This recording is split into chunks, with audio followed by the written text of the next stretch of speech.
setšhaba sa heso o fedise dintwa le mafelelo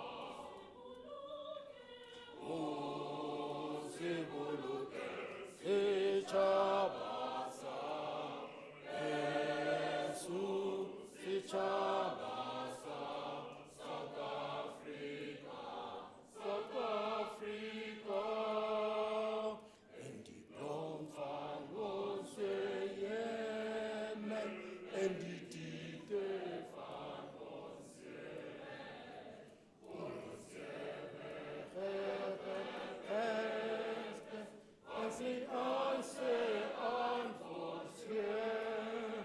sound the call to come together and united we shall sing. Let us live and strive for freedom in South Africa. Amen.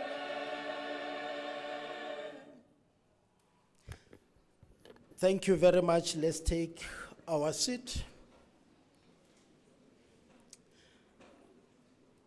I'm Jan Tlongwane, the one who is going to preside this 11th annual Archbishop THABO MAKGOBA lecture.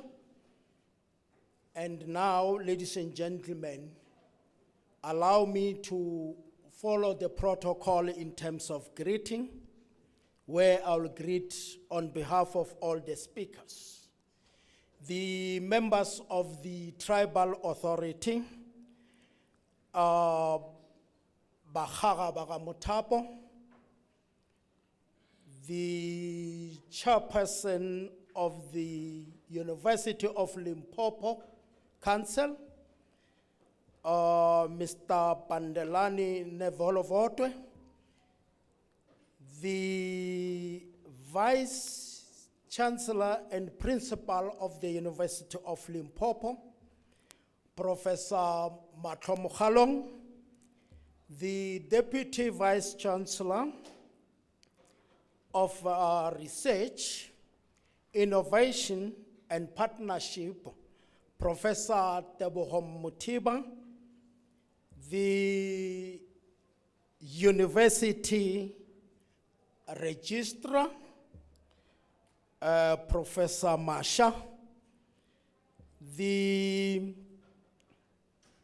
chairperson of the Archbishop THABO MAKGOBA Trust, and the professor or adjunct professor of Allen Gray, the School of Values, UCT, Archbishop THABO MAKGOBA, and the members of that particular trust. The executive or the acting executive dean of the Faculty of Science and Agriculture, Professor Leseilani Mampuru, the Director of Marketing and Communication, Mr. Khomuye Swana, the Director of the School of Agriculture and Environmental Science, Professor Tieho Mafeo, and also the directors of our various schools in our midst here. I saw Professor Chauke. I saw few of them here. Let me just acknowledge all of them, even those whom I did not see. The heads of departments, various departments. I was planning to mention one, but I saw a number of heads of departments in our midst, and I acknowledge your presence. the chief economist as a guest speaker, chief economist of Agricultural Business Chamber of South Africa, Mr. Wandile Sitlobo, the acting executive director, University Estates, Facility and Technical Service, Mr. Matibela Hatuki, and invited dignitaries. Also, not forgetting the university community.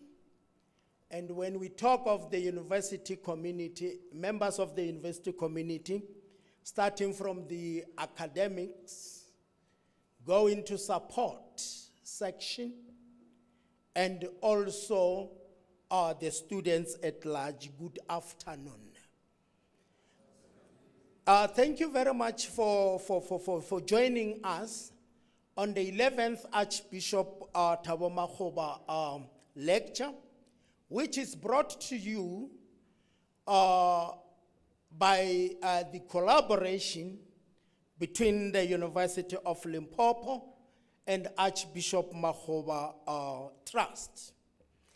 Ladies and gentlemen, without wasting your time, your presence here serves as an evidence of your contribution and commitment towards skill development and rural livelihood. And to sum up it all, let me just say to you, all protocol observed. Here I'm avoiding the situation where you might find that in our midst, I missed somebody.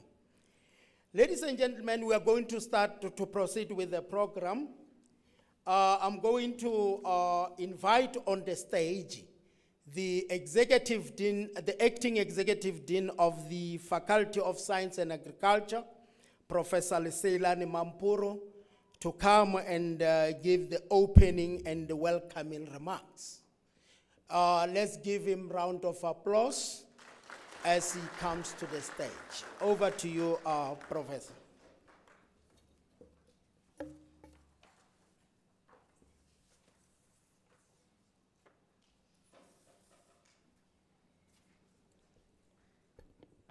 Thank you, Program Director, Professor J.J. Hlongwane. Good afternoon, everyone. Good afternoon. On behalf of the University Executive Management, under the stewardship of the Vice Chancellor and Principal, Professor Mahlu, it is a great pleasure to welcome you all to the 11th Annual Archbishop THABO MAKGOBA Lecture. The Program Director has already introduced or mentioned our dignitaries here. I'm not going to reiterate what he has said.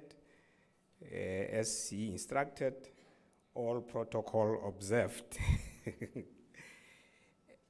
Ladies and gentlemen, as the university management, we are delighted to see such a diverse and engaged audience here today. This annual event is a cornerstone of our university, particularly the Department of Plant Production, Soil Science, and Agricultural Engineering in the School of Agriculture and Environmental Sciences, in the Faculty of Science and Agriculture, who are the beneficiaries of this incessant human gesture from Archbishop THABO MAKGOBA Development Trust. This is the 11th year of its consecutive running and a true testament to the commitment by Archbishop THABO MAKGOBA to the University of Limpopo in our quest to alleviate social challenges and ills around food security and sustainable agricultural practices for continued food production. Today, we are honored to have Mr. Wandile Sihlobo with us in our midst. Mr. Sihlobo is a renowned chief economist based at Agricultural Business Chamber of South Africa, and his sterling work in agribusiness is highly respected. We are particularly excited to hear his insights on today's lecture, with the theme entitled Skills Development and Rural Livelihoods, which is aptly relevant to our course as an institution, especially in the School of Agriculture and Environmental Sciences. We believe this lecture will be a valuable opportunity for us to learn, reflect, and engage with important ideas. We encourage you to actively participate in the discussions that will follow the lecture. Without taking much of your time, ladies and gentlemen, let me welcome you to this August event of our annual Archbishop MAKGOBA Archbishop MAKGOBA lecture. Thank you all for being here, and we hope you to have an enriching experience from these deliberations. Thank you very much, and welcome. Thank you very much, the Acting Executive Dean, for the warm welcome. Ladies and gentlemen, you can now relax, stay tuned, because you have now been welcomed as we are going to proceed with the program. You will agree with me that agri-entrepreneurship, it's a way to go looking at the current economic landscape. And on that particular note, allow me to invite on the stage the head of the Department of Plant Production, Soil Science, and Agricultural Engineering to come on the stage to introduce the UL Alumni of Agri-Entrepreneurship. Over to you, Professor. Let's give him a round of applause.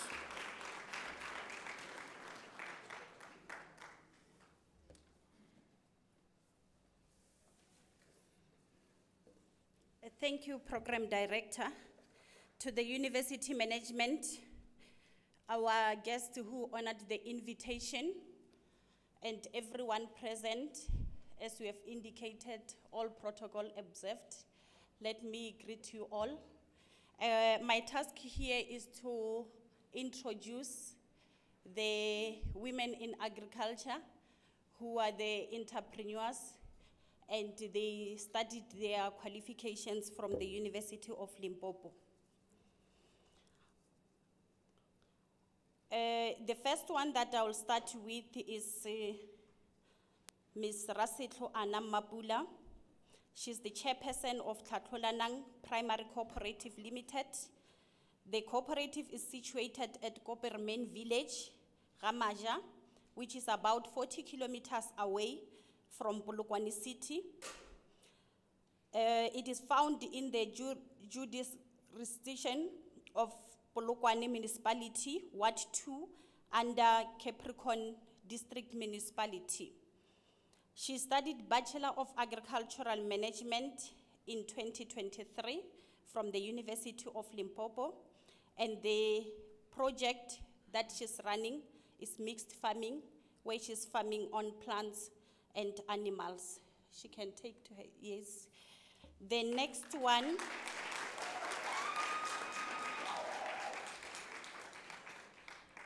we also have Magamu Tlhariani Cynthia, is a PhD student at the University of South Africa, a former student from the University of Limpopo, where she studied undergraduate degree and also master's degree in animal production, measuring in animal breeding and genetics.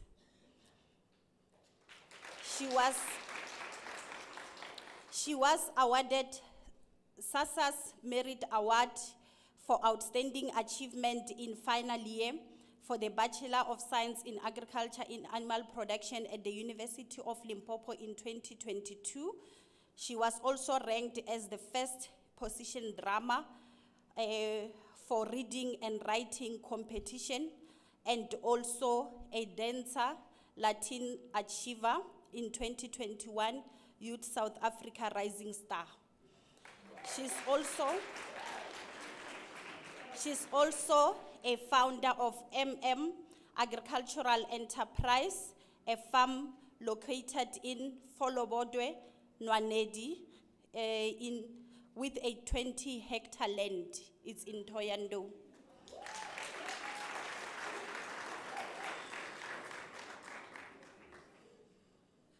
Our last speaker is Mologadi Madisha, a farmer and advocacy for youth and women in agriculture. She studied Bachelor of Agriculture in Animal Production here at the University of Limpopo, and also Agricultural Management at the University of South Africa. She recently completed leadership program with World Food Organization, where she presented youth declaration statement to global ministers of farming in Berlin, Germany. She currently offers mentorship for the East African youth agripreneurs from Cameroon and Nigeria. She has partnered with Council of Scientific Innovation Research, CSIR, to develop a poultry application for small to medium growers. The app will be rolled out to poultry farmers in Limpopo province. Thank you, Chair.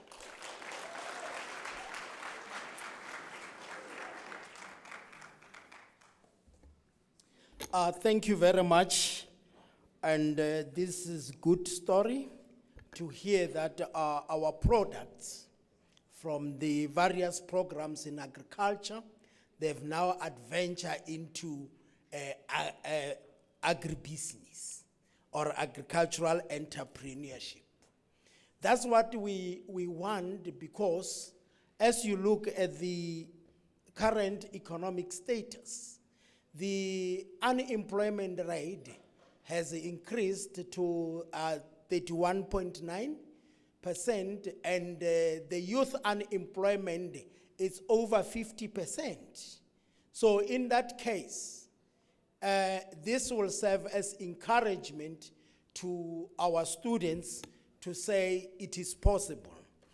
Without waste of time, I'll invite the three alumni to come on the stage and showcase their success in terms of presentation. But we will now start with Mapula Rasito. Come and share the success stories.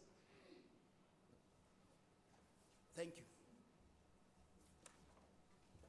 you. Good afternoon, everybody. Today, as I stand before you, I'm honored to be invited to share my journey with you all.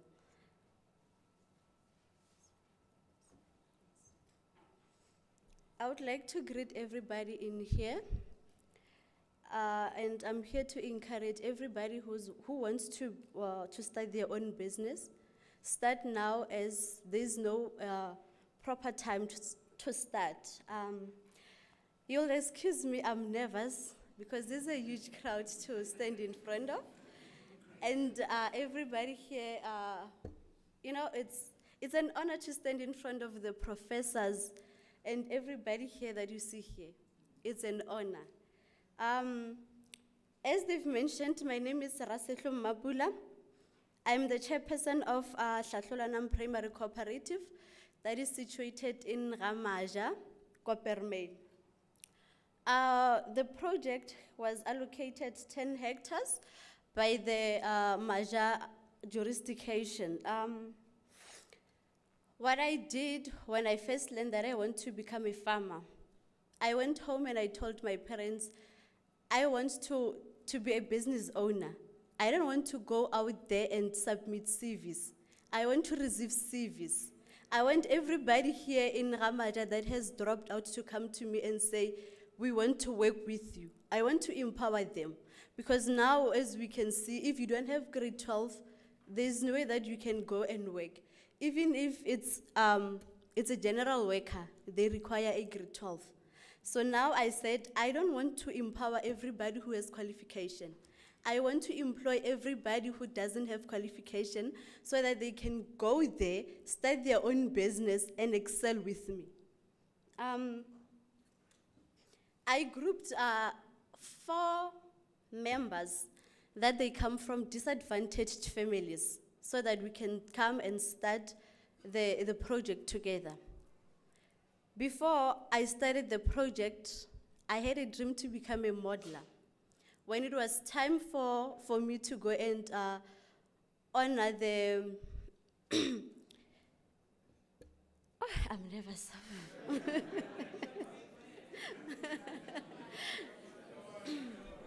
So, as I was saying, it was time for us to go and honor the help with the poor and all those.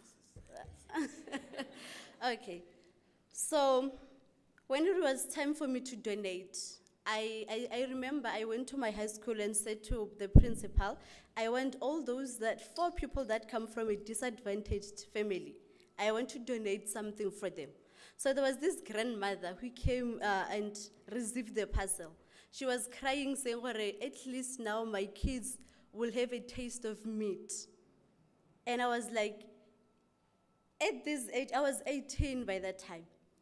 If my mother and my grandmother can come and say, at least my grandchildren can have a proper meat to eat. If I can start this business, they won't have to wait for another person to come and deliver the food parcel. I can employ their children to come and work, earn money, and go home and eat a proper meal. And I went to another, it was a disability daycare. When I got there, I was in tears because those kids, they don't have a proper wheelchair that can sustain their disability. And I came home, I told my mother and my father that I want to start a business because when I excel, I'm gonna go there and buy them the wheelchair that can sustain their disability.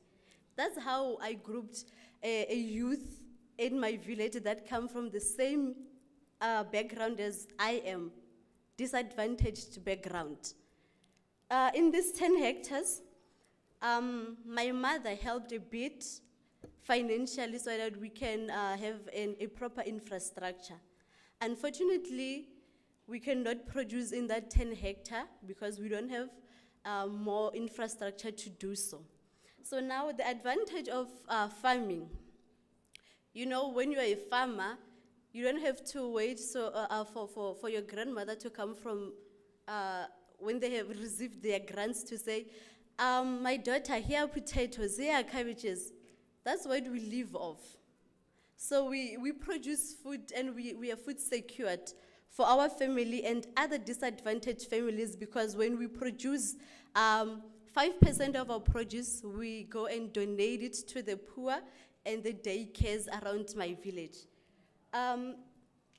Instead of saying we can generate income, we don't like to say we generate income. Yes, we do, that's the main purpose, but then we generate employment. I can say that since I started this farm in 2021, I've managed to hire 4 seasonal workers. 2 have grade 12s and 2 they don't have even grade 7. That's where I come and say, I want you all, even if you don't have school, come to me, walk with me in this journey so that we can excel. And another advantage of farming, I take farming as a stress reliever. You know, when I'm stressed and I go into my housing, I also do layers, as you can see. Yes, when I go there and I see that, today I've reached a jumbo size. It's a rare one. I'm happy. I even forget that I had worries. When I go to my farm and then I walk there, I see that my cabbages or butternut or tomatoes, they're in a ready state. I forget whatever that I was worried about. It's an exercise that you do daily so that you can be happy. I'm happy when I help others, and I'm happy when others have food to eat. That's why I like to say, this journey of mine, it's not a journey to generate income. It's a journey of stress reliever. In farming, have you ever had anybody say, they are farmers and a farmer has committed suicide? You cannot commit suicide in farming because you're always happy when your produce do good. You can only commit suicide if I come to my crawl and then I found my calf that is dead. I can go and then say, now I want to die. But then if I go there and today my God has delivered twins, I'm happier. I am rich in heart and in mind before I can have money. The challenges that we encounter in agriculture, first and foremost, last year we had a severe heat wave. In agriculture, that is a huge challenge because now if you have planted the peppers with last year heat wave, you were gonna run at a loss if you don't have a shade net. So that's the huge challenge. Another challenge is that we don't have a proper irrigation system. As the small scalers, you can have 20 hectares, but then if you don't have infrastructure, you cannot produce in that 20 hectares. For one, I have 10 hectares, but I managed to utilize 1 hectare due to lack of infrastructure. And now with the other problem that many farmers we face, now we have passed the dry season. If you wanted to hire a tractor, the owner will say, no, if my tractor is damaged, are you gonna fix it? It's gonna take me $1 million to fix it. Now we have to sit and watch our space without being planted because we don't have proper infrastructure. The department, when you go there, they will tell you we don't have transport. The tractor is damaged. Now we sit there. I cannot invite everybody or the sponsors to come to my farm because what are they gonna watch? They are not gonna be pleased. Another thing that we encounter as farmers is that these days when you apply for farming, they will tell you, we want a food security certificate. If you don't have that, you're not gonna get funded. If you don't have the water rights certificate, you're not gonna get funded. Now, how are we gonna get that if we're just starting? It's expensive and it takes longer. If you don't have the relevant people to advise you, how are you gonna go there and excel? We cannot excel because we don't have the relevant people that can come to our farm on a daily basis and advise us. Yes, we do have degrees, but those degrees, they are, I can say, the degrees that we hold, they cannot empower us to go forward. We need a helping hand so that we can excel. Another thing, electricity is expensive, eh? So now, if I purchased 1,000 rand electricity, it's not gonna last me a month because I have to irrigate twice a day. So now, how can we produce more if electricity is expensive? Now we need a funder that can come to us and ask us, since you're encountering this, what do you want? Now in terms of electricity, the solars, they are now entrained because now they've even implemented a machine that you can use to pump using a solar. Now this is a challenge. A solar is expensive. How can I afford a solar if I cannot afford to buy a tractor? So it's a pity on us. We like to farm, but we don't have materials to farm. The lesson that I have learned in this journey of mine, you have to start small. Because they say you can dream big, but you can't start big. If you start big, you're gonna fall. Small steps, they help a lot. You don't need to have a 20 hectare for you to start. Even at backyard, you can start and you can still go and sell those produce of yours at Spa and Torosiami. They don't need the land, they need the product. And even if you say, you can start on 10-hectare farm and I can start on my small scale and my produce can be on high quality and yours can lack quality. Why?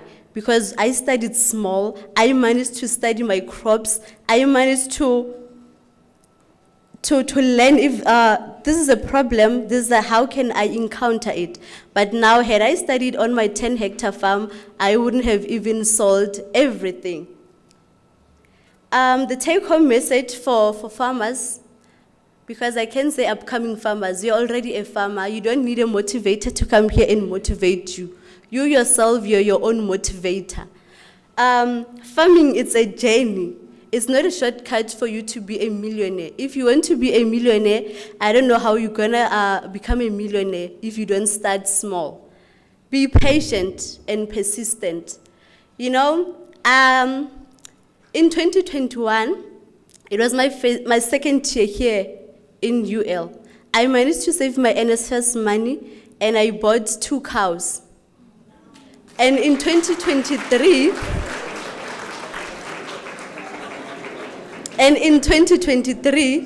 I increased. Thank you very much.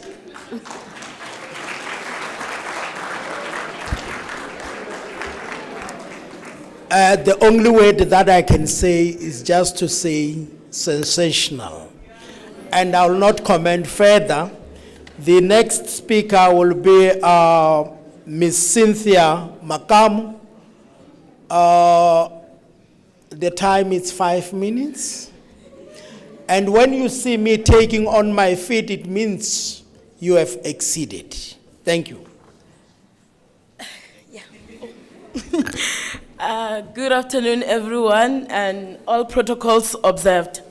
Yeah, I am Makamu Tlhariani Cynthia. I'm a PhD student at UNISA, as they already stated, and I'm a former student of the University of Limpopo. Oh, yes. I am the founder of Agricultural Enterprise. I have a lot of dreams. I won't mention everything.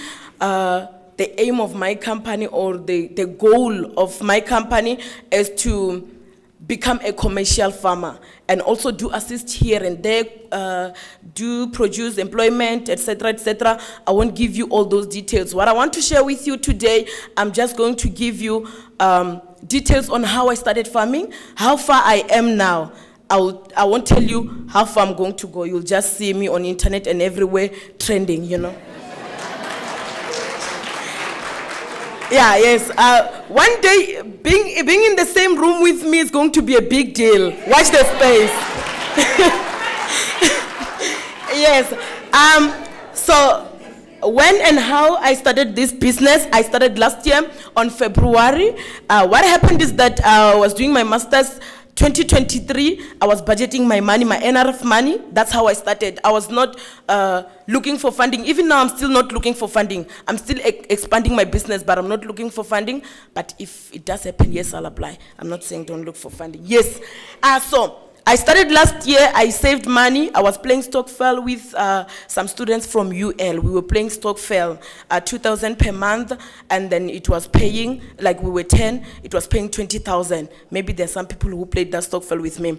So the Stockfell played for me around March. So I started planting with habanero chili. That's habanero chili, the one that you're seeing. It's from my farm, like the one that I planted with these hands that you see here. So that's me, by the way. That lady there in the green part, that's me. So what happened is that I started farming, I started planting in a 1 hectare land at home. I do have 20 hectares. I haven't started working on it because of water, etc., etc. I won't get into details with that, but then I'm planting on that land. I'm using the drip irrigation. So I got my 20,000 Stockfell. I bought my seedlings. There were 9,000, 15,000 seedlings. So that there were 9,000. Then I bought those things and then I planted. When I was planting, the price was so low. Those boxes there, it's 5 kg box. That black crate there, produces 4 boxes. So what happens is that when I planted, it was 60 rand per box. So the great part is this. By the time I was harvesting, it was around June. The price went up to 250 per box. So which means that crate, in that crate I was making 1,000 rand. So that was the good part about my farming. So the time that I registered my company, it was the 16th of October 2024. Yes. The business is located in Wanedi, at Forobode Venda. Yeah, you know Venda, yes. That's it. On the second picture there, you'd see those 2 women. They're my permanent employees. Now I also added 1 employee this year, a male permanent employee, because there are some hard labor that requires the hand of a man, not of a female. So when we are harvesting, I call people on the village. They come and harvest when there are a lot, because you can't harvest all of it. You see how small it is? It's difficult. So it's 20 rand per crate, just in case you want to come and work for me, you know. Yeah, so the advantages of farming is that you're going to generate income. Like I said, I made a lot of money. I just started last year already. I have a second-hand bakkie that I bought with my farming money. Yeah, that's true, believe it or not. So it does generate income. I'm also helping other people. Trust me, when you help, you will feel it in your heart that there's this peace that comes with helping. I don't know how to explain it. If you help, you'll see. Yeah. What will I say? So I created employment, and then it also helps with food security. This year I actually, let me mention it under challenges. So when it comes with challenges of farming, when I was farming, yes, my chilies were doing great, yes, they were doing great here and there, and then it became cold in such a way that a lot of plants were dying, but then mine didn't die. I had some strategies. I had to ban tractor tires. Sorry, we're banning tractor tires that side. We have a lot of tractors. We're not suffering about tractors, got tractors, you know. So I had to ban tractor tires so that my chili can stay warm. We have to ban it early in the morning at 4 a.m. because it's very cold. So if I don't ban those tires and keep the farm warm, the plants are going to die. So that's what I was doing. And then there came a time where it was around November, December. The plants were no longer doing well. It was very hot. They were no longer doing well. They were producing so small chilies. And then the market don't want that. So yeah, I ended up just saying, you know what, let me remove this. You can go up to 5 years with chili. You can harvest up to 5 years, the same chili. But then I removed it in 1 year. Then now I'm planting with, I'm having okra and green beans. Yeah, those Nigerian soup thing, you know. Yes. So, also the other challenge is the market price. The market price sometimes can go down, so down in such a way that you won't be sending to the market, because when you send to the market, you have to pay the market fee. It's just 12% of whatever you produce, and then you have to pay 12 rand per box for the transportation. So, if the market is as low as 60 rand per box, I'm running at a loss. I might be making 20 rand per box. So I end up just selling the crates from the farm. So yeah, that's what happens. Yeah, just environmental effects that are challenging on my side. Yeah. Yeah, so now, oh sorry, just 1 minute. I'll be, you know when you're talking here, you feel like it's only 2 minutes, sorry. So, how to go about doing business? One thing, you have to plan. Plan what you want to plant, and also check the market prices. Ask for advice. There's no man is an island. Don't do things on your own. Say, I'm going to stand on my own, so that no one will say, hey, that one I knew her, I helped her, whatever. Don't. No man is an island. You need assistance. You need farmers in order for you to be a farmer. You can apply for funding. I attended this other government meeting last week. They were talking about NYDA. They can actually fund you so simply and easily. So they don't require any company, any what, but they'll fund you from 0 to 10,000. From 10,000 going upwards, they need you to have a company, whatever. Yeah, you'll search. And then a take-home message is, it doesn't take millions to start farming. It just only needs dedication and focus. You can start today, you can start now. Those are my green beans there.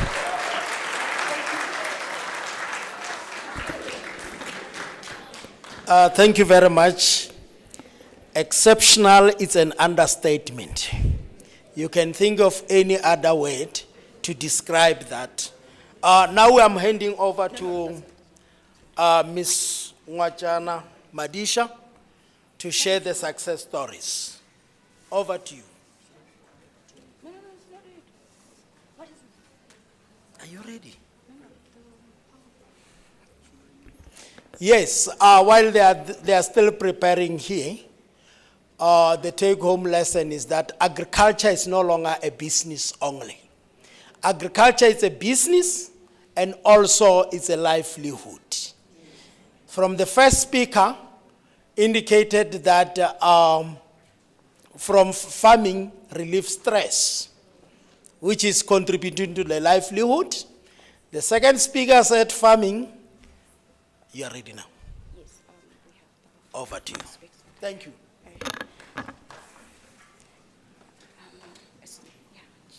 Just put that one. It's okay.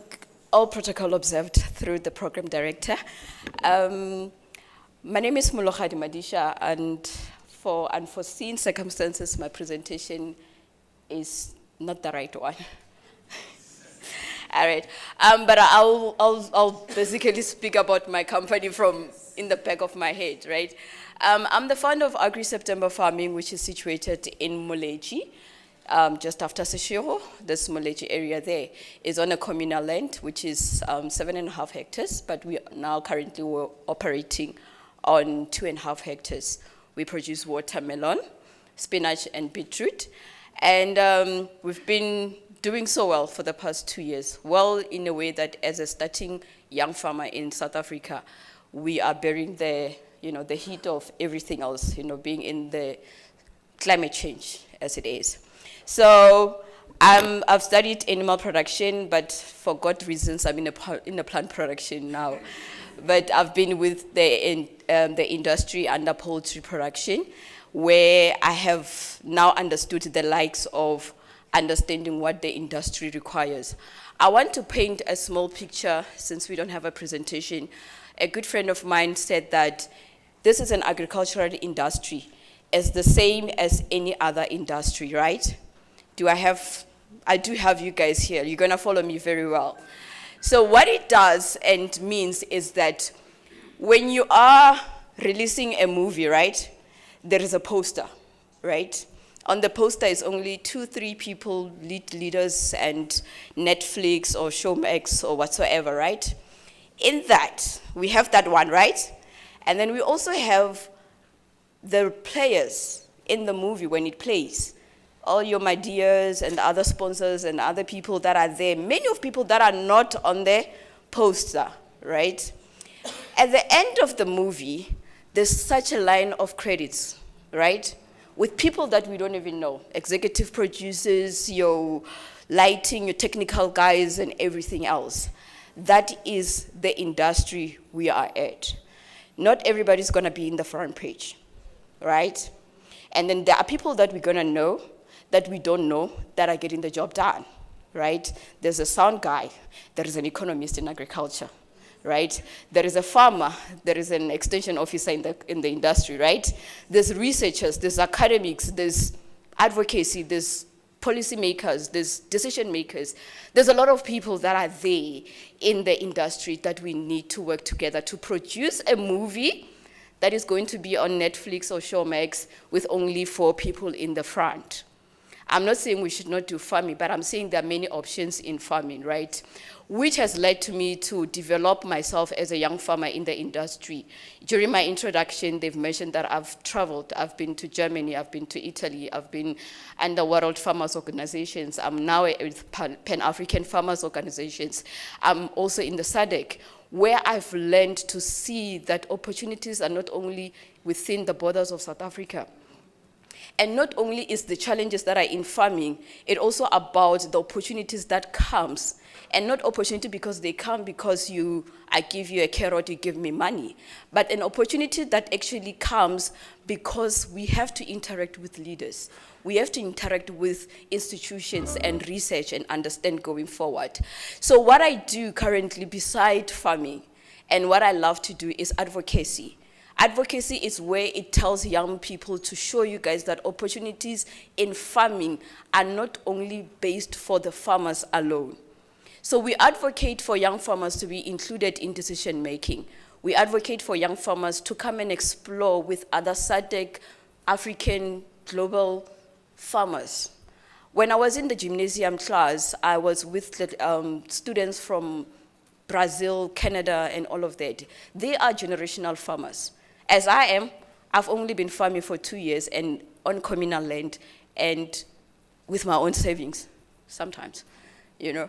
But that, when you are interacting with young farmers from different countries and you start to see that they are generational farmers, they've been in the game their entire life. When we're talking about 2 hectares, they're talking about thousands of hectares, right? And then when we sit around ministers in agriculture and then we start to engage and tell them that young farmers don't have a tailored farming support, financial, we don't have that. But then I remember coming home and I looked at the programs in South Africa, your NYDAs, your CEDA, your department, your CIFA, your CEDA. Young people in South Africa, we are playing with gold. We are not showing enough interest in the industry. We're not giving it our 100% when it comes to us. I know it's difficult. I'm also farming, by the way. I'm not just speaking good English here. I also farm, and I know it's very difficult. I don't have generational wealth. I'm on communal land. Is a PTO, is invaluable in the side of DFIs. But when we come together as young people to say that as young people we stand to have tailored financial support, I don't have assets in my name. When we say that climate change is here, we are today sitting here, we are suffering what should have been corrected 25 years ago. Are we going to sit down and say the next 25 years, young people will figure it out on their own? We need to have financial support. We need to have government support that are now speaking to the current challenge and predicting what it can be, protecting what could happen in the coming years. So when we do advocacy, and currently we are running a rural skill training before the program director stand up, 2 minutes. Right now we are running a skill training programs with the areas, Komoleji, where we are teaching unemployed youth, women, and people with disability. We're teaching them how to grow and process their things to reduce farm waste. And it's also very good that today this year's themes, it resonates very well with our programs as it is. So we are appealing to Batho ba bagolo, Magoshi, we don't know the traditions and all of that. We are appealing to you to allow young people to have access to land. And we are appealing to Batswadi Barena to support us. It's still very financially straining. We appeal to the leaders, to the institutions, to the academias to bring solutions to the farmers. Young people, I urge you with the lives and the lives of the next generations to stand up. Currently, I'm the interim deputy chairperson of AFASA in the Limpopo province. Come together. I'm not saying come and go to Germany. You will go to Germany with your own money. But come and join our programs with the Young Dialogues and Leadership. It's where we want you guys to explore with other SADC countries, meaning that we take some of you to go and spend a month in Malawi. You will come back appreciating NYDA. You will come back appreciating the department and all other things. You'll come back with a different mind. So we are appealing to the institutions, the trust fund to work with the young people in the areas. We are available for any further dialogues on youth in the communities. We are advocating for young people to come, but we also advocate that you make the space much more favorable. And you know, it's not nice to have young farmers that says we are suffering. Yes, suffering is there, but they should not suffer on the things that parents can assist. So thank you so much for this great opportunity, Propaganda.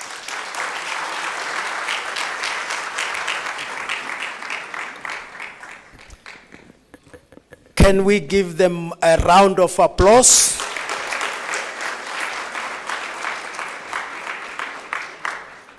For the last speaker, the take-home lesson is that we are in economics will say you are operating on the stage 1 of neoclassical production function, where you underutilize the resources, the available resources. She indicated that young people, we are not using the opportunities that are there. Let's go and reach out and make use of those resources and opportunities efficiently. Thank you very much. These were the success stories, and it shows where we are going. Ladies and gentlemen, you will agree with me that one of these great philosophers indicated that one tree cannot form a forest. For a forest to occur, we need number of trees, which I translate it to us to say, as a human being alone, we cannot move. We need others to move from one point to another, or we need collaborations. Collaborations, it's a way to go. Gone are those days where competition was the priority. Remember, when you compete, you hide your cards. You don't want the other person to see. But now we are going to the direction of collaboration so that we can be successful. This I was just paving the way to the item of fostering partnership towards community engagement and skill development. And this will only get it from the video that they will play, because the chairperson and the adjunct professor of Allen Gray, the School of Values in UCT, Archbishop THABO MAKGOBA, is not with us here in the hall, but we shall play that particular video. Pay attention, stay tuned. Over to you, sir.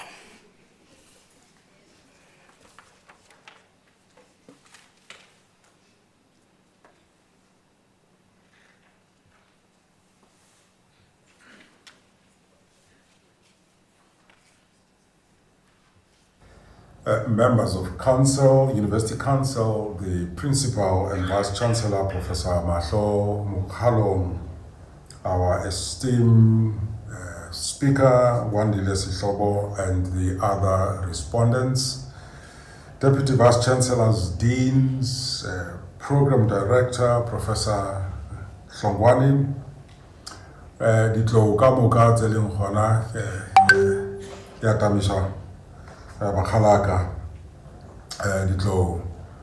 students, friends, ladies and gentlemen, I had hoped to be with you today, but having returned from Atlanta, my body is a bit feverish, and I will take a bit of a break in order to prepare for the journeys again over the weekend. And so I am so sorry that I can't be with you at this lecture. But good afternoon and welcome to the University of Limpopo's 11th annual lecture in partnership with the Archbishop THABO MAKGOBA Development Trust, ATMDT. I congratulate the university for putting together another annual lecture with a special focus on fostering partnership towards community engagement and skills development. The Trust, through this annual lecture series, calls on university, community, and its internal and external stakeholders to lead and drive engagement with the community around value-based leadership, skills development, and rural livelihood in our current context. We, the MAKGOBA family and other trustees, established as most of you know, the Trust in 2012 as a small grant-making body to respond to the legacy of our past. We also wanted to capture the memory of my mother, Kidiboni, and of Manala's dad, Cecil Manona, an anthropologist at Rose University. They separately and at different times held us to the highest ethical and moral standards. We wanted to make a significant difference in society through activities of the ATMDT. Collaborating with institutions of higher learning was strategic to what we wanted to accomplish in creating a space for community engagement, focusing on value-based and ethical leadership, local economic development, as well as skills development and rural livelihoods. We currently have partnerships with the following institutions of higher learning. This University of Limpopo, the Rose University, the University of the Western Cape, the University of Mpumalanga, the University of Fort Hare, Walter Sisulu University, Nelson Mandela University, as well as the National University of Lesotho and University of Eswatini. The aim was simple, really, to actively engage with communities about issues that affect them. I will mention just a few ways so that you don't have to sit here the entire day listening to me instead of listening to the person you are here for. These lectures create spaces for dialogue and interaction between experts, community members, and other stakeholders. A stronger sense of community and shared purpose can emerge from these interactions, leading to greater participation and collective action. Also, during these public lectures, new skills and technologies relevant to community development can be showcased. These public lectures serve as an important platform for distributing knowledge and expertise from various fields to the wider community. The interactions within the public lecture spaces can spark conversations, identify common ground, and foster a sense of shared responsibility for community well-being. By showcasing the expertise and resources available, public lectures can attract potential partners and facilitate the development of collaborative projects. For example, at Rose University, First National Bank has formed partnership to give an award to the best MBA student during these annual lectures. There is more that the Trust does when it comes to community development, but for the sake of time, I will end it here. My warm thanks to our speakers and all the students, and again to the university.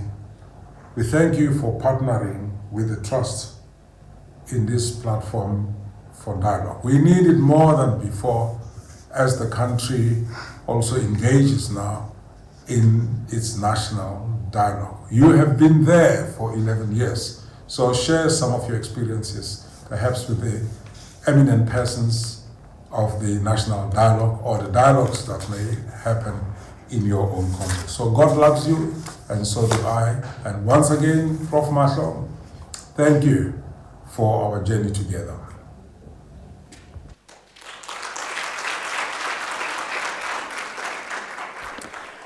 Thank you very much, Archbishop THABO MAKGOBA, for the contributory words towards fostering partnership on community engagement and skill development. Ladies and gentlemen, we are moving now.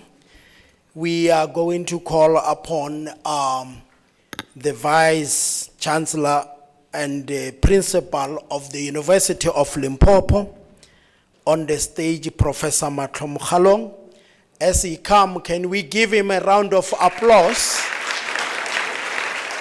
to take us or to give us the contributory words towards cultivating skill developments and rural livelihood through teaching and learning.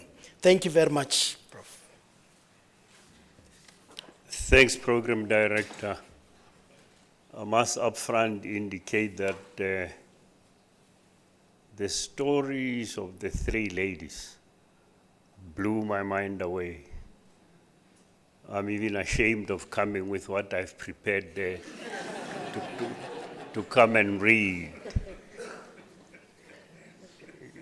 MAKGOBA, once again, thanks for coming to join us as a university so that we can see what can be done through or out of agriculture. If you look at it, globally, 40% of livelihoods are from agriculture. In sub-Saharan Africa, the number is bigger. 60% of livelihoods in sub-Saharan Africa is maintained through agriculture. Now, if you find a young girl who would sacrifice a bit of her NSFAS allocation to put it aside to say, I want to start something. And I think that's the right time, the right way to start thinking about it. You know, it's painful when you see people running around with CVs. You're running around with that skill, with that expertise, which you can use. So stop running around with CVs and do like she did and wait for people to come to you with their CVs. I don't think these days we can still use CVs. When we looked for jobs, yes, we use CVs, but whatever we do these days is just jobs. This morning I attended a seminar of the College of Medicines, that college which trains specialists. And one of the things the Premier said was, why should social workers be running around with CVs when they can be self-employed and assist people out there? If you did nutrition, why should you run around with a CV, knocking door to door, looking for a job? I'm happy about the programs we offer as the university. I think anybody who doubts them, well, I don't know. You cannot doubt what we teach. Here it is. Our School of Agriculture and Environmental Sciences has produced them. And they are not the only ones. I always refer colleagues, there's a former student again, not far from the university farm. You must see Spar trucks coming there to collect fresh produce. It can only be done, it can only be possible because of the skills you got from the University of Limpopo. So let us do that. Like the Arch said, it's not my day. Let's give one delay a chance to sharpen our minds and tell us how it can be done. The three ladies, if we can talk after this. All right, no, they say I mustn't, so I'm not going to. I was you know, yeah, I don't know why they say guru. I hope that guru says you're starting to save your NSFAS. Thanks, Program Director. Thanks, everybody. Let's listen to it.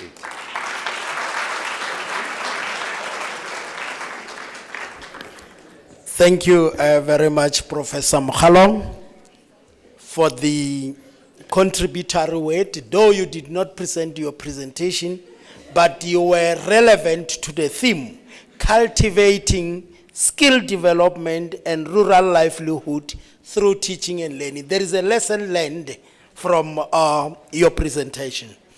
But now let's move and hear, we'll hear what Wandile has for us. Let me call on the stage Professor T.P. Mafeo, the Director of the School of Agriculture and Environmental Sciences, to come and introduce to us the men of the moment. Thank you. Round of applause, please.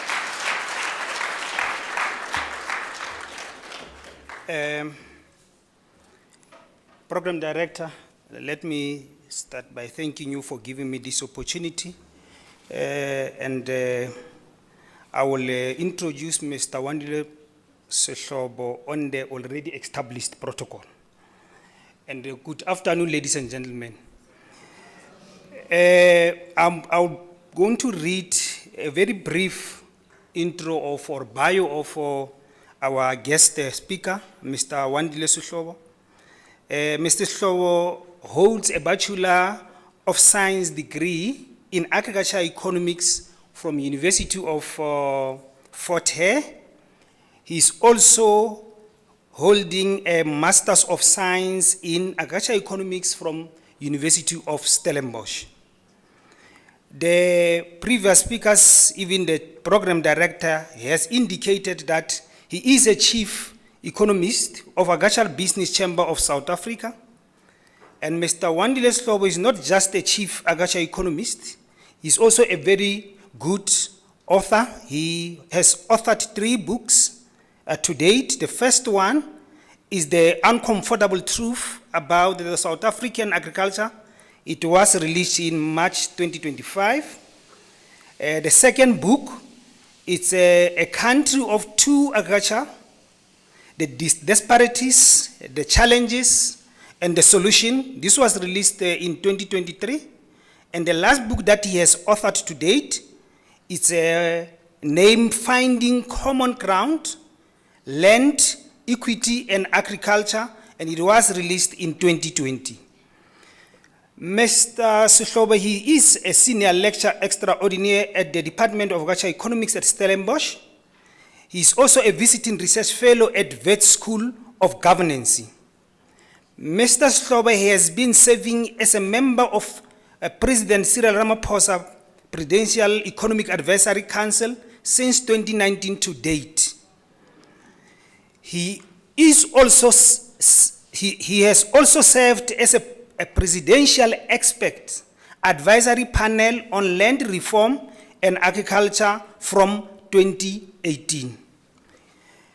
Mr. Sehlobo is a member of Council of Statistics of South Africa, a commissioner at the International Trade Administration and Commission of Africa. Mr. Sehlobo, he is also currently a chairman of the Agribusiness Working Group of BRICS, Business Council of South Africa. Lastly, on his profile, Mr. Sehlobo, he is a columnist for Business Day, the Herald, and the Farmers Weekly magazine. Ladies and gentlemen, I'm handing over to you, Mr. Wandile Sehlobo.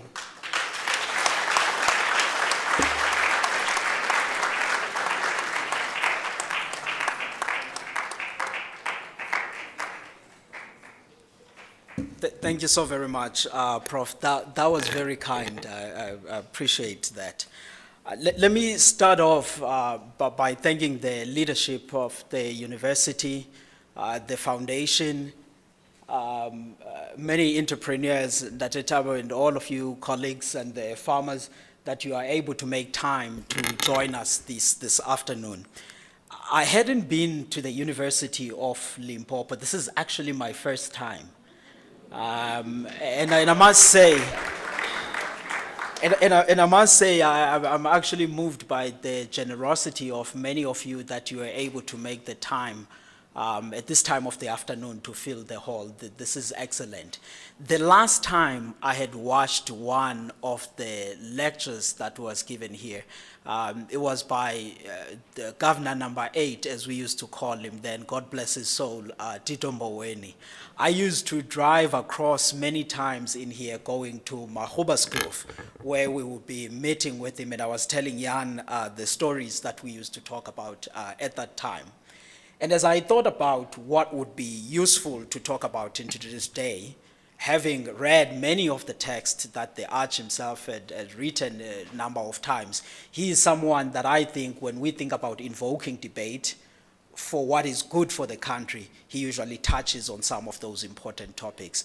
And I thought what would be useful this afternoon as we round up the day is perhaps title my conversation on what you are seeing there, which is the uncomfortable truth about South Africa's agricultural sector. And the reason I am picking up this topic is because we live in a country where I think when we think about the economy and we think about solving the problems of South Africa, many of you would agree that we have a strong urban bias in our policies. We talk about the township economy, we talk about what we will do in the urban areas, but very little that we talk about in a much more focused way about what to do for the rural economies. And this is some of the conversations that the governor and many others we had been talking about. And I'll make my input covering a range of themes on this. But I do think that reflecting quite clearly on the rural economy side, there's a case, I mean, the Vice Chancellor has already made the point about the contribution of the sector and its significance in general when we are thinking about South Africa. But I think in our side, if we think about the rural economies and you say, what do you do with rural Limpopo, rural KZN, rural Eastern Cape from where I come from?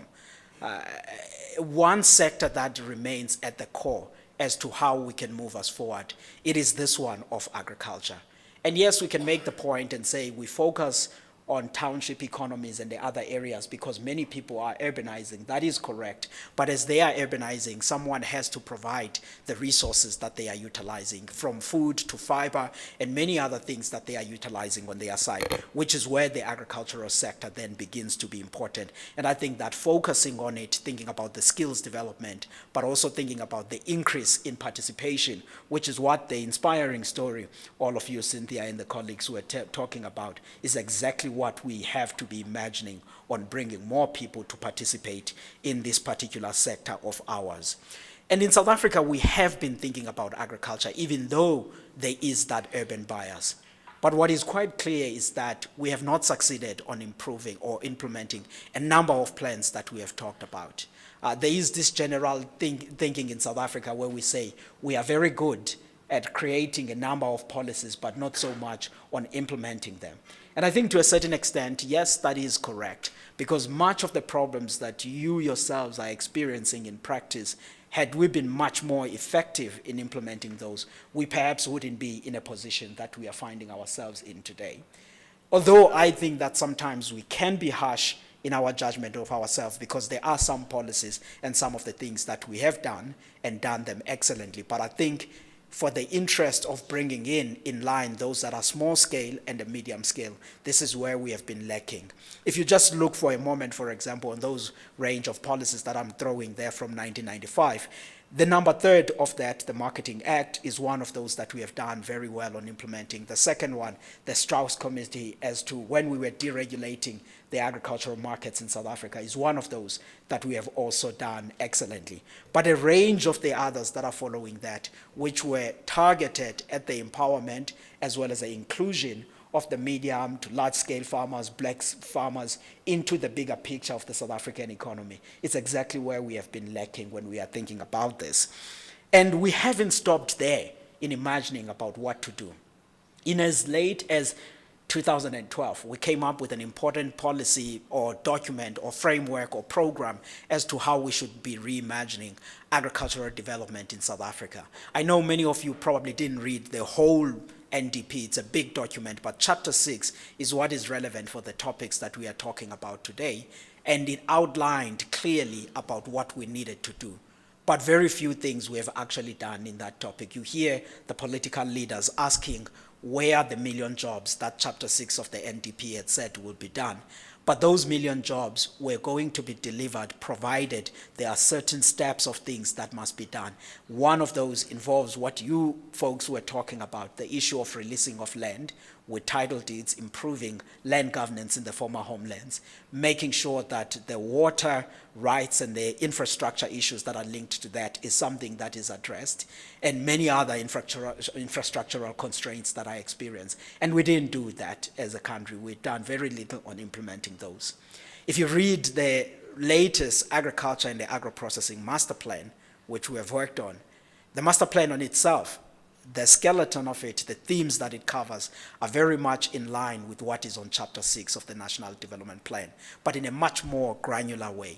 The key question then is to say, is it also going to gather dust and sit with the other plans, or are we this time around having a little bit of more urgency to actually be able to implement these policies? And I think one of the key questions we have to be asking ourselves, which especially in the department that Jan and the colleagues are in, is that what is it that is constraining us from actually doing what we know what we must do, so that we can resolve the problems? Because South Africa has 3 simple problems at the core level. Everything else is pretty much an outcome linked to that, externality of that, but the 3 major things that we are struggling with in this country is high levels of unemployment, is high levels of poverty, as well as low growth. The question then is about how do we work on utilizing agriculture to respond positively in resolving some of those challenges. And I think, as the Vice Chancellor was saying, he needs many of people like you. You are bringing 2 people, you are bringing 3 people. All of those is part and parcel of what is needed. And I don't know how many people think of this, but in South Africa, the average size of a family is about 5 or 6 people. So if you are employing 1 person, you think about the multipliers of that. If that person is a head of that household, you are already impacting about 5 or 6 people. So you think about the societal impact of what we can be able to do in the most vulnerable areas of our society in rural South Africa. And I think we have to be doing that, because while we are not implementing those plans, there's also a lot of self-inflicted problems that we are continuing to cause ourselves. Either you are thinking about the animal diseases that are coming up. I was sitting with THABO there, he's speaking passionately at lunch about how much he wants to expand on the livestock industry, which he can, but he's farming in a province that is also having a high level of a foot and mouth disease and all of these problems. And the Department of Public Works, working with your municipality, if they can just do the work of fencing, where we used to have fence in the olden days, so the animals don't roam around, we can constrain a lot of these diseases that are actually hindering many small and medium-scale farmers in actually succeeding. They are practical things that we all know what must be done. And I think if those were done by the people that are in charge of doing that, then the entrepreneurs and many other people that want to come into the sector, the environment increasingly becomes much more clearer. And it's not an issue of budgeting, by the way. I come from a province, the Eastern Cape is one of those that has actually a highest budget when you're thinking about agriculture. But if I can ask you about how much on the income levels that we are getting out of the agricultural sector in the Eastern Cape, it's very little. You'll see that the Western Cape is at the top of that, followed by the likes of Mpumalanga and KZN. So these are the choices and the key things that we need to make. And I think the young people in this university, they may not be the one doing that, but I think if they agitate and you point out the things that needs to be done, you put necessary pressure so that the leadership of the country, of the provinces, of many towns, they can at least take a step forward and take the sector seriously and address the things that we need for the prosperity of this particular sector that we are in at this moment. Because as we are sitting, there's also a lot of present day problems that are evolving. And we see it as this sector that we want to export and do all of these good things. And I think that if that implementation and the core thing of those policies and the programs that we need to do, either is on plant health or on animal health, these issues that we are struggling with will still continue. In the livestock industry today in South Africa, the livestock industry is very important. It accounts, livestock and poultry, for about half of our farming economy in South Africa. And we are the agricultural sector that is leading in the African continent, the only African country in the top 40 global agricultural exporters when you think about where South Africa is. But we cannot even produce a foot and mouth disease. We are having to be dependent on small countries like Botswana. No disrespect to Botswana, but South Africa should be investing and doing a lot on science side. And it's not that we don't have the infrastructure or scientists and many people, it's the mismanagement that we have had in key institutions. So you cannot tell young people then to come into the sector if on the vaccine side and on a disease control side, we are not having a lot of control on that and a handle. Because whatever they do, they will not be able to put it in the formal markets and actually remain sustainable. So there are these broad, high-level things that needs to be addressed in this country for the prosperity of it. And this is not because as a country we don't know what to do. Again, we have the knowledge infrastructure as well as the setup of the departments on who should be doing what.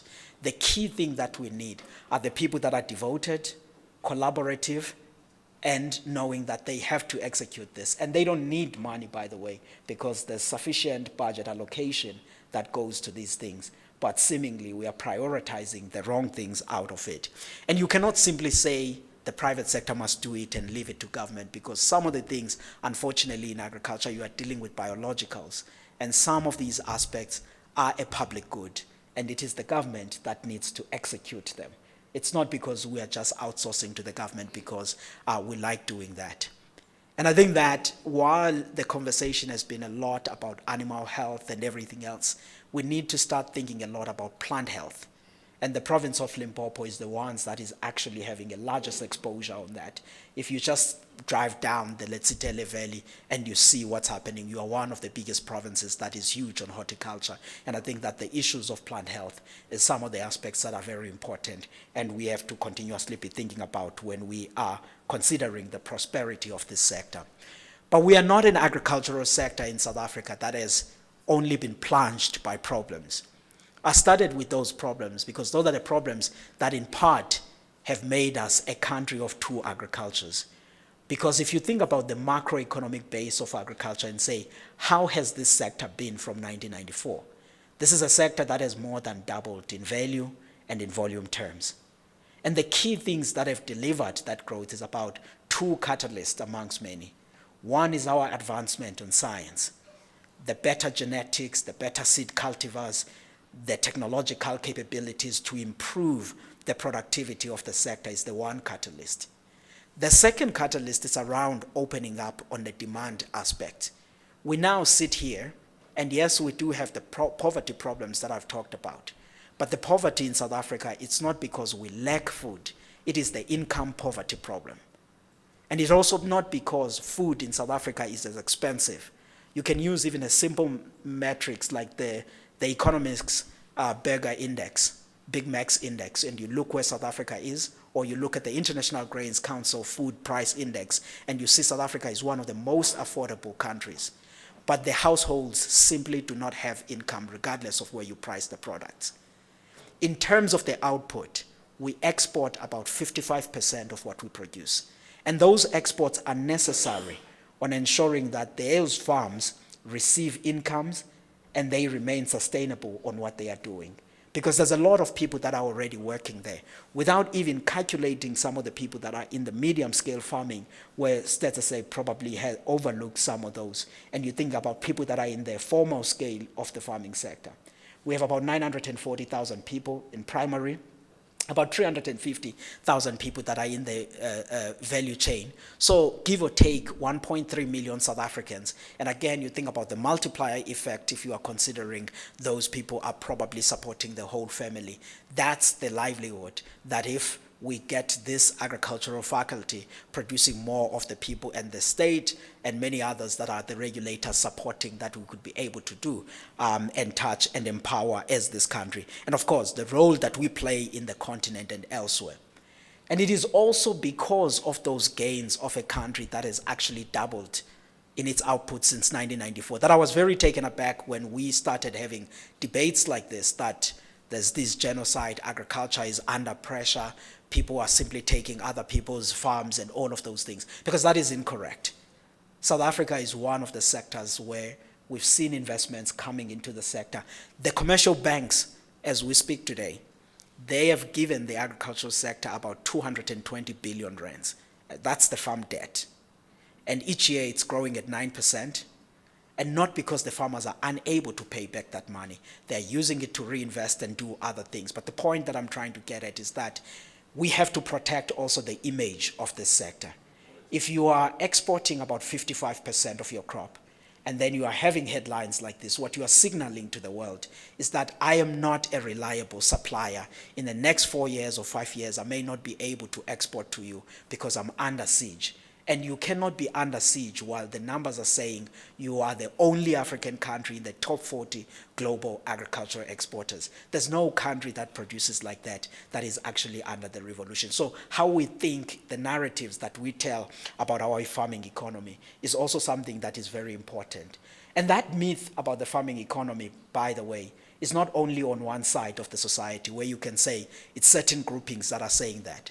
Because there's also certain groupings that are saying land reform in South Africa has not happened. White people have all of the land. And all of those are myths and they are incorrect. Because we know that land reform has progressed, but what has happened, the land has not been transferred to you, black South Africans, but rather it has gone to the balance sheet of the state. If you think about our land reform program with all of these three pillars, land redistribution, restitution, and land tenure, under land redistribution, for example, there's a program called PLUS program, Proactive Land Acquisition Strategy, that came in 2006. Under that program, South Africa has accumulated about 2.5 million hectares of land that was previously farmed productively. And today it's not been transferred to beneficiaries and it's not farmed productively. 2.5 may sound small because we are a big country of about 122 million hectares. But if you think about all of the grain and the oilseeds that we plant in this country, we're producing them only in 4.5 million hectares. So that just tells you about what you can do with 2.5. Because in all of this country, we are only farming crops as well as horticulture in only about 15% of South African land surface. So that is one of the aspects that I think we have to talk about and say, when do you release that land and how can you select then those well-trained young people? Because the beneficiary selection criteria, which is an outcome of the work that we did as a land panel for the presidency in 2018, it was very clear that in that land, about 60% of it must go to women and young people, because the beneficiaries before that were largely men. Work of Ruth Hall and many others quickly point to that aspect. And these are things that have not actually been done. And if anything, many black people that own the farms, they've bought it by themselves. There are black South Africans who bought 2 million hectares on their own without any state's assistance on that. So these are all of the aspects that I think in our conversation, when we are thinking about land, or thinking about the image of agriculture in South Africa, these are things that we have to be acutely aware and thinking about. And these are urgent because with all of the progress that we have made, and I would like you to take a look at that table that is in there, because it's very important. Because what it illustrates, it shows you in the key commodities, the percentage that is produced by black people in South Africa, it's less than 10%. So if you are thinking about the sustainability of a country, we have to improve that percentage.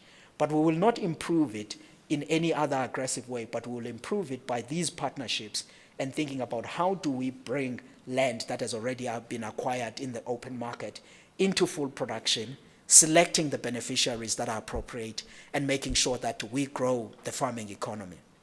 Because if that is not improved, it then leaves a political economy risk in this sector for its sustainability in the long term for everyone.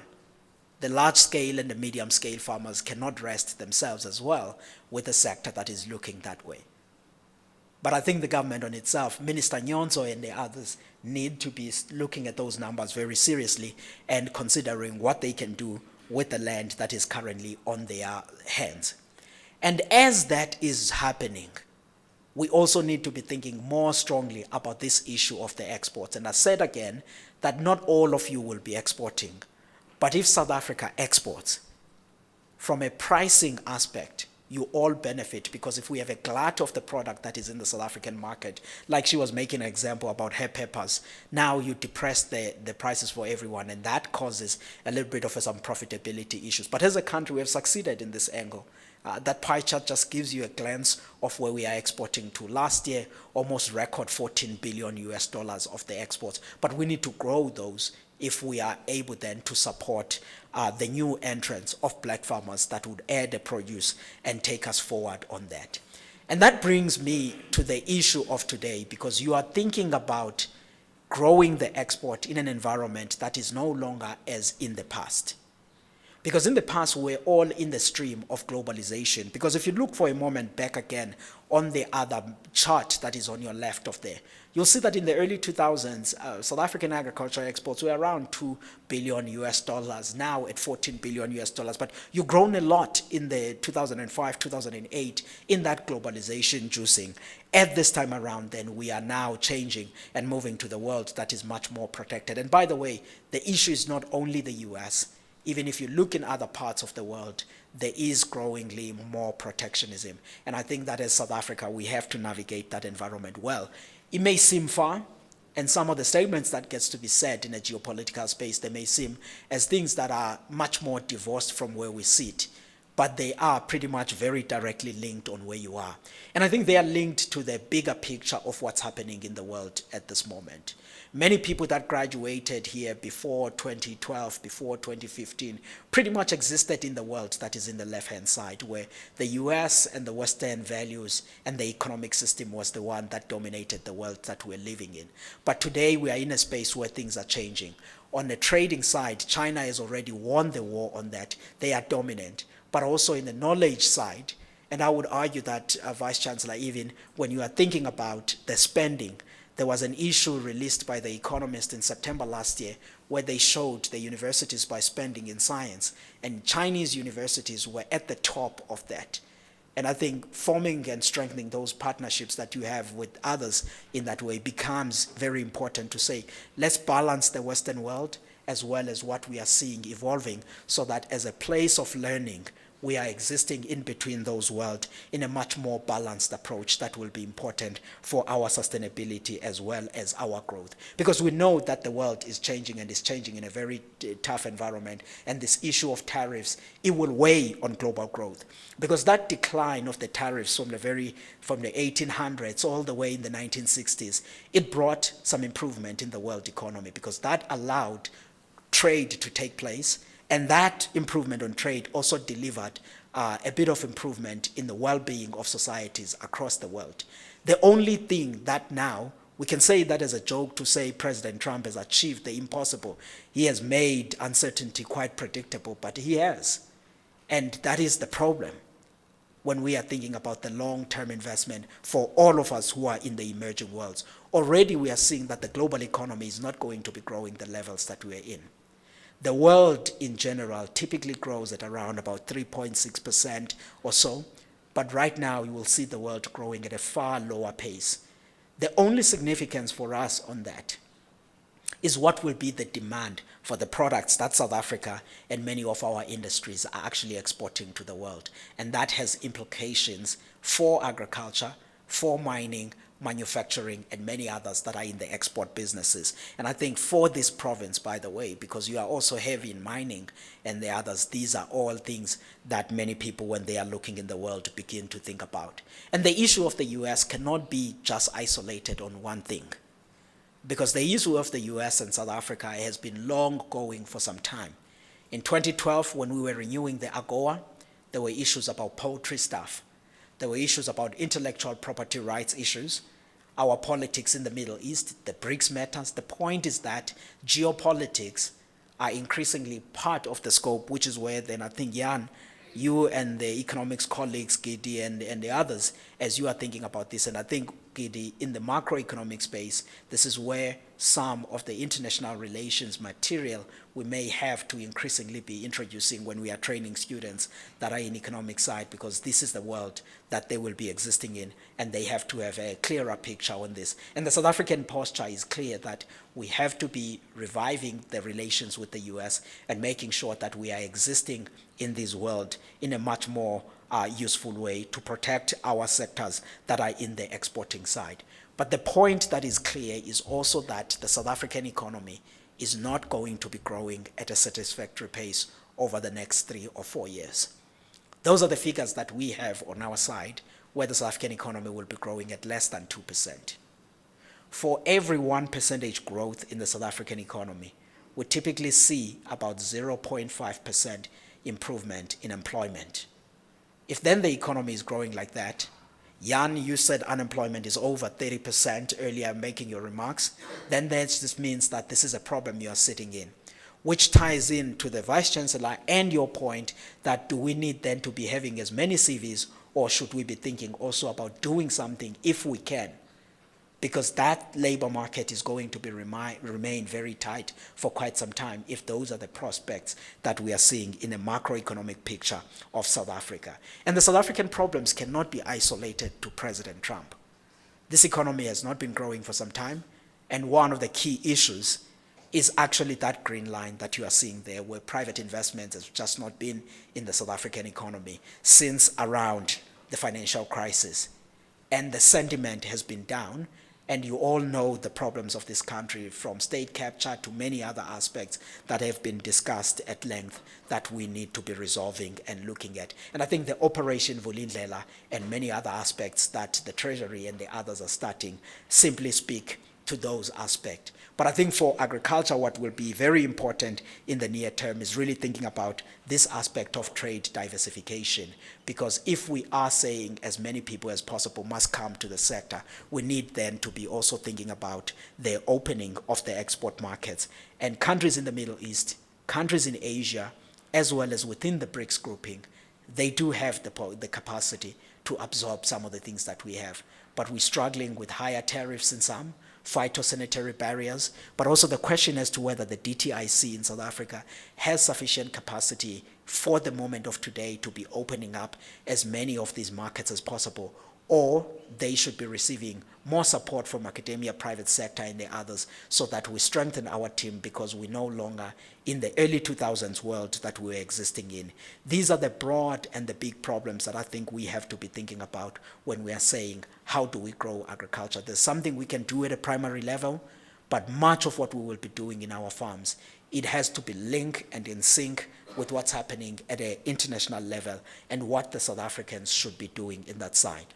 And let me close with about 2 or 3 slides. And this may be important for the lecturers, of saying, from a policy perspective, what is the South African government doing between now and the next 3 years, the 7th administration, on the priorities? The priority areas for the policy area is the biosecurity, plant and animal health. And I think the work that you guys are doing on soil science and the others links in part with that. And I think training and doing a lot more research in areas around that is something that will be in line, even now in terms of jobs needs, but also just being in sync with the levels at where the funding for research could be. Because even if you're talking to private sector and you're looking for funding, the topics of relevance are issues that are around there.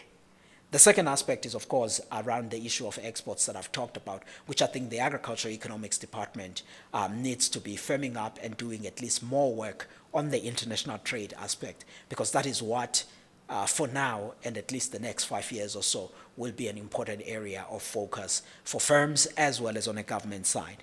And I do think that there's an area of work that is not in our department, but it is something that we have to say, how do we raise awareness and what can we do as the university on this? Is the work around the efficiencies of the municipalities, either on their service delivery, on many of the other offerings that they can have, because without effective municipalities, there can be no effective agribusinesses.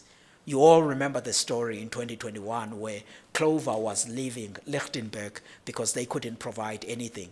And in the liquor municipalities, Astral and the others, faces endless problems on that. And some are leaving those towns, and small towns are dying in part because of the inefficiencies of the municipalities. You are a university that sustains the town, and I think that the running of the town and how you equip the town can carry some lessons about what are some of the things that must be done there, as well as the issues of agricultural finance. These are all the themes that are very important.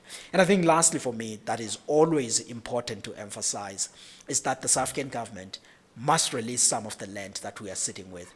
And that land is the 2.5 million hectares, selecting the right beneficiary from this university, from Fort Hare, from Stellenbosch, and many other universities, is how we will actually be able to deal with closing the dualism, but also making sure that we get as many young people as involved in the sector. Because if we are thinking about rural development, economic growth, and solving the problems of rural South Africa, agriculture has to be at the center of that. And I think that the urban bias in spending and policy is something that we have to try to caution against. And I think the institutions of learning and thinking and reflection, like you guys here at the University of Limpopo, is one of those things that we should be doing, and doing quite more.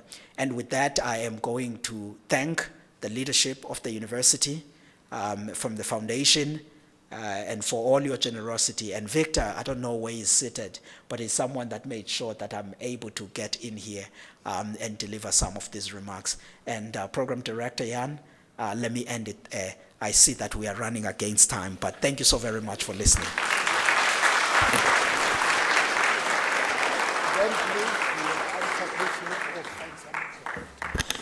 Thank you very much, Mr. Wandile Sklobo. I'm not going to reiterate what you have said for the interest of time. As you have seen, we are running behind with 15 minutes. Ladies and gentlemen, we are going to the Q&A session, which will be very much restricted based on the time. I'm just going to allow only 5 questions or 5 hands for questions. And please, if you have number of the question, wave them and ask the most important one. Let me recognize, there will be no second cycle. Let me recognize hands for questions. I see number 1 there, you are number 1 saying. I see number 2 at the back, 3, 4, we shall follow that sequence. The last one, I'm closing. Yes, thank you very much. You have actually contributed in saving time. Let's follow that particular sequence with only 4 questions. You are not allowed to ask 2 questions. Select the best one, okay, and the one that is contributing to the theme, and ask that question. Over to you. Okay, thank you very much. As they said, my name is number 1. Allow me to use my mother tongue, because yaka is simple. My request. I will wish to allow you to use your number 1, your main language. But Okay. Wandile Sklobo is a Xhosa speaking person. Oh. But no problem. I'll quickly translate. Go on. Okay, nami ngathetha ngalokho. Teta, for the interest of time. Okay. Problem for my request is for our mahochis, our donors, actually, because we are struggling at Tomari approach mahochiare, our royal houses. Hey, they deny us with land, man. Hey. So my request is that allow us, at least if there is, because I'm in a livestock industry. I have 2 dogs and 2 Sorry pups. for interjecting. What is the question, sir? It's not a question, it's a comment. Actually, it's a request. So, please, I'm sorted with budget and everything. What I need is a land. I have enough budget. What I need is a land. Simple and clear. Thank you very much. Thank you very much for the question. You have also saved our time.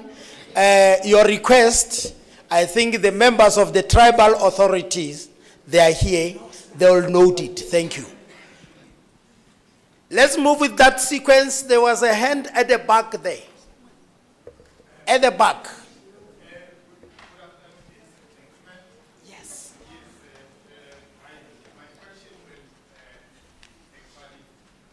Come from these two highlights I want to bring to your attention. Good afternoon, ladies and gentlemen. My question will come from these two highlights I want to bring to the attention of this House. I have Is it a question, Yes, or the is question- just a comment? The questions will be coming from this background that I want to bring to this House attention.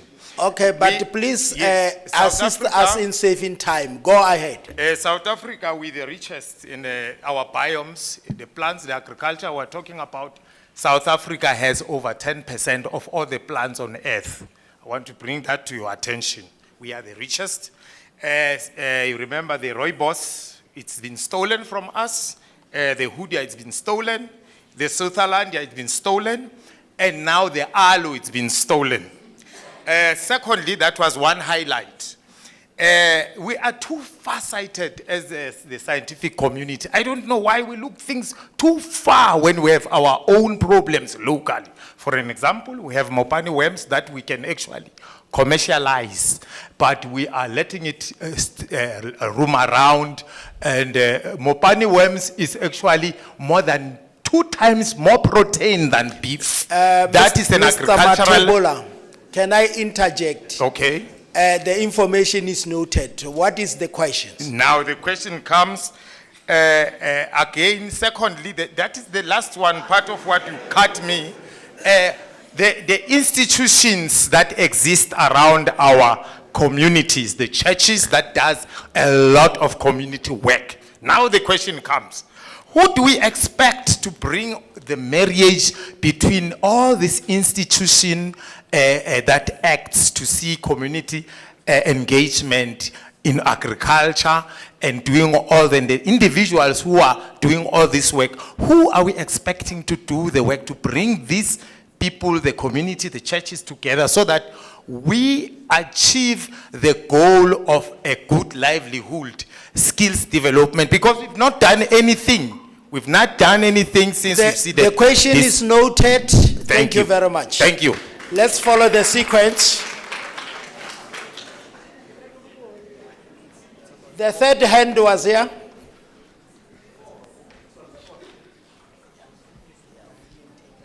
Thank you, Program Director. I was formerly employed by the Department of Agriculture in Limpopo, and my question arises from there. How can funding from the government be protected from being issued through being politically connected? Thank you very much. There was a last hand there.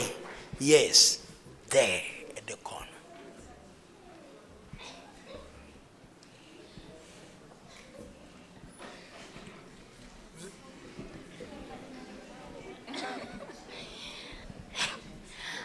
Thank you very much for the time. And you Liska, my English but my question is, what advice would you give to our researchers? Because one thing that I've realized is that projects have been developed and we go to communal farmers to collect data, but then we rarely go back to the communities to say, this is the findings that we got and this is what you can do in order to increase the yield or manufacture more. And the other thing that I've realized is that we are tending to adapt research from other countries that are adaptable in their countries, but then they don't really work in the side of our research side. What advice would you give to our fellow researchers so that they can start coming up with ideas or projects that can really impact the communities? Thank you. Thank you very much. I'm handing over to Mr. Wandile Strobo to respond to 3 questions. Thank you. Thank you so very much, Jan, and your strictness. And I must say, the one aspect, I recognize everyone, but I should have also recognized the traditional leaders that are with us here, because they are an important pillar of our community. And we are grateful that they made the time to be able to be with us this afternoon. Very quickly on the points that have been raised. One, on the funding aspect, I mean, that is a very important one, because this Department of Agriculture nationally now received close to 18 billion rands a year, every 12 months, and you don't have to be paying that back. Is of course for taking care of a range of things, but I think how it's deployed on supporting the farmers is one of the important aspects. The question can arise then as to whether should, at a national level, allocations still be made for farmer support through the department, or they should be done through the land bank. Then they be the ones that are distributing that, as we have already started under the blended finance instrument. But of course, if they are deployed through that, the criteria which they apply to people is something that will need to be looked at, because the leakage on the resources is in part what contributes to this. And the issue that ends up happening is that whenever there's failures, we don't see a number of black farmers getting into the commercial level.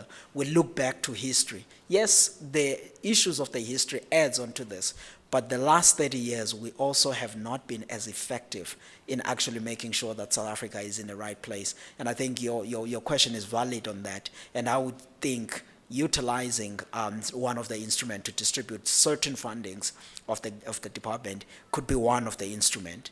But the corruption in this country is deep, and it is deep at a local level, and it's not going to be an overnight thing by changing someone at the top. There's a lot more work that will need to be done at a primary level on resolving some of those aspects.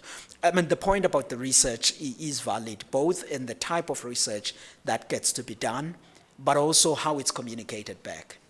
And I think for me, Vice Chancellor, this is important because on increasing the stature and the visibility on more than we already have. This is a university with a great legacy and a great work underneath it. And I think to enhance what we are doing, it is very important that the commodity associations in each and every faculty, especially on agriculture, those are working closer to us. To say, Grain SA in the northern regions, can you be working with the University of Limpopo, Fruit SA, Citrus Growers Association, Macadamia Association, how can SAMEC and many others. And I think those commodity associations are the ones that have to link here. And by the way, you won't only be doing them a favor, because there's a certain level of funding they will bring, because the trusts and the levies that they collect, there's a certain portion that is devoted to farmer development, to research, so that the research is not just only with us at Stellenbosch University, but also Fort Hare, Limpopo, University of Western Cape, and many others tap into that funding.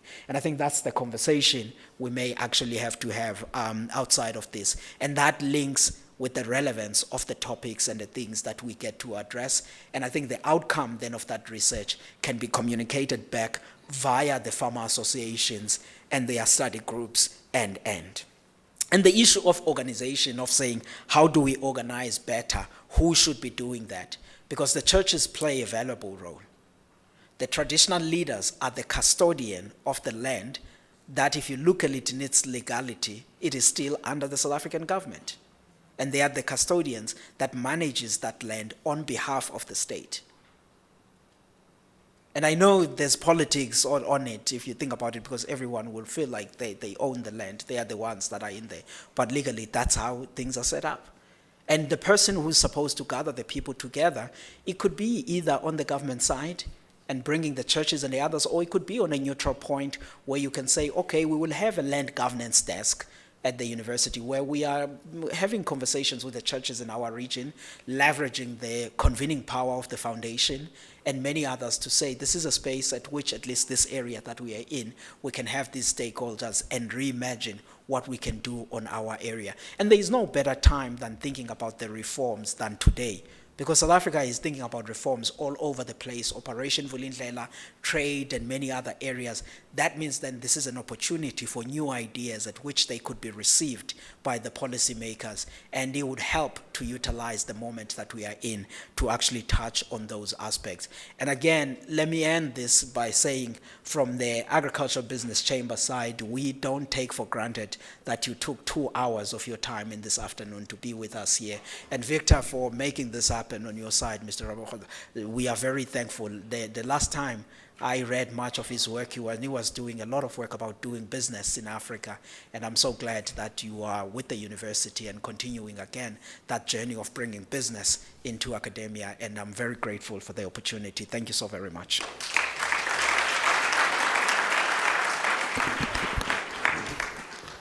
Thank you very much. I know you have number of questions, but we are constrained by time. But let me make it easy for you. Mr. Wandile Strobo is very much reachable. If you have a question, please, he's there on the social media. Even when you go to Google, you just type Mr. Wandile Strobo. He's like me. You will find all the contact details. Please send your question to him, and if he's not responding, help me accountable. The next time that I'll meet Mr. Wandile Strobo is on the 29th of September in our association conference. I'll tell him that you did not respond to so and so. So thank you very much for all the questions, the participation. Even those whom felt like they've been suppressed, it was just a way of presiding this particular program. For now, let me invite on the stage the Acting Deputy Vice Chancellor, Research, Innovation and Partnership to come and render the vote of thanks. And in doing that, after the vote of thanks, should also be requested to just give a token of appreciation, where she will be helped by the Acting Executive Dean of the Faculty of Science and Agriculture. But for now, let's give her a round of applause as she comes to give us a vote of thanks. Thank you.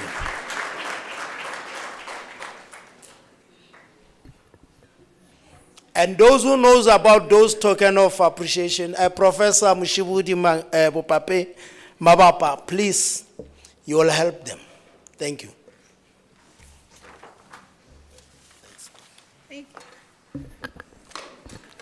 Thank you. I was given instruction by a child. Good afternoon to everyone and all protocol observed. On behalf of our Chairperson of University of Limpopo Council, Mr. Bandela Nofolovote, and our Vice Chancellor and Principal, Professor Matlomo Khalong, and his executive, it is an honor and privilege for me to deliver the vote of thanks on this occasion, the 11th annual Archbishop THABO MAKGOBA lecture, held under the compelling theme of skills development and rural livelihood.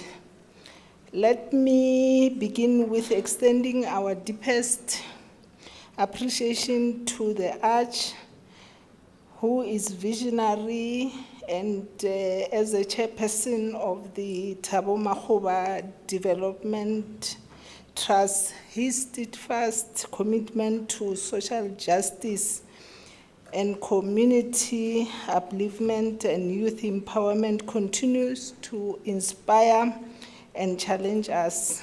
And MAKGOBA family, who are with us today, thank you very much for gracing this occasion. To our keynote speaker, the Chief Economist, Mr. Strobo, thank you for a highly insightful and data-driven presentation. To our Vice Chancellor and Principal, Prof. Matlomo Khalong, thank you for your unwavering leadership and for championing the link between academia and rural development. We thank you for that. A sincere thank you goes to the program director, Prof. Thongwane, for guiding the proceeding with professionalism. Thank you, Prof. To Prof. Mampuru, thank you for the warm opening and welcome remark and which grounded this gathering. To Professor Bopape Mabapa, thank you for introducing our alumni and also who are agri-entrepreneurs with pride. Thank you, Prof. To our UL agri-entrepreneurs, Mapula, Cynthia, and Mulogadi, your stories and resilience moved us deeply, and we thank you very much for inspiring other students who are in this hall. To Prof. Matheu, thank you for the dignified introduction of our keynote speaker.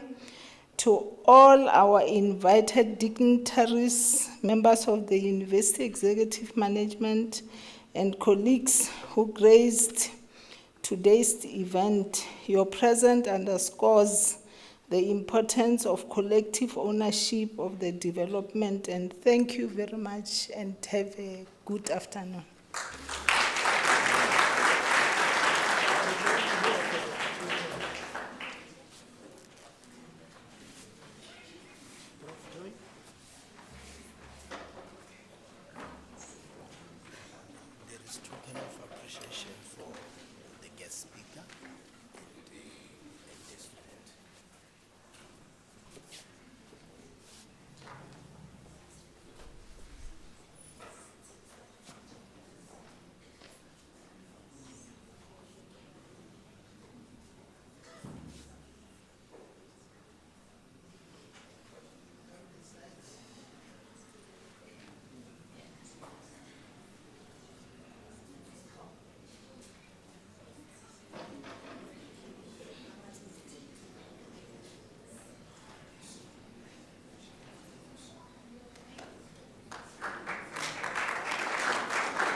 One day.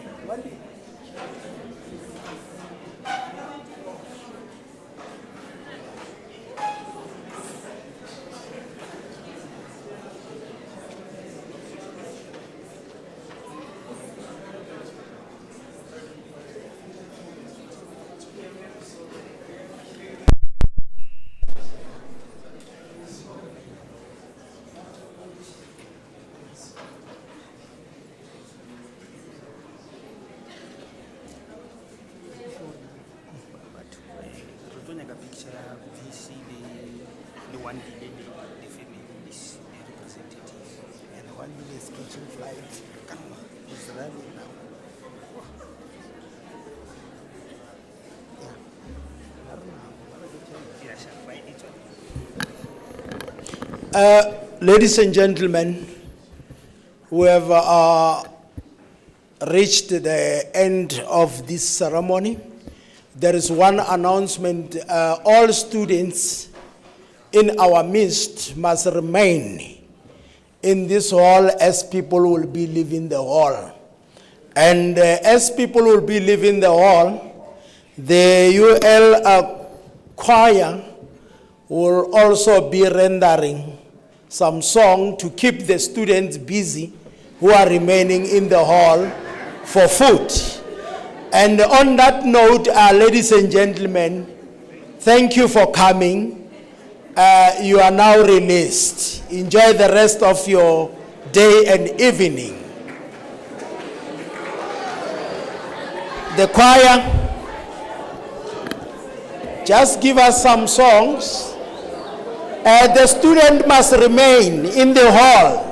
There is another announcement that we'll make.